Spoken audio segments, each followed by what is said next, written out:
Good morning mga kabisote.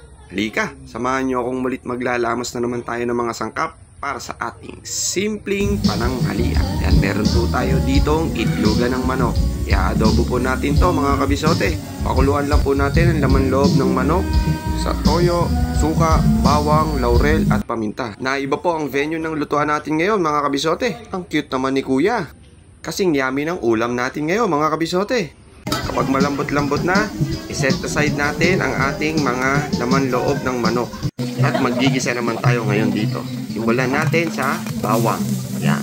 Kapulahin natin maigi ang bawang mga kabisote, gaya ng ganyan. Sunod natin yung pinakuluan nating laman loob ng manok. At sangkotsahin nating mabuti. Na parang medyo natutos na siya. Magpasalamat muna tayo sa nag-imbita sa atin dito sa Aquino family, Intalan family at Balliver family. Happy birthday na rin kay Veronica Balliver Aquino. Kapag okay na, bahugan natin nung natira nating sarsa. Unti-unti at ulit-ulitin lang natin ang proseso. Hanggang sa manuot ang lasa sa ating mga laman loob. Sa last part, ilagay na natin yung mga itlog. Napakasarap po ng lasa niyan. Ikaw kabisote, nagluluto at kumakain ka ba ng itlogan ng manok? Isang tumbling na lang at ayos na. Oh, mga kabisote, ano pang iniintay nyo? Tara! Kakain na!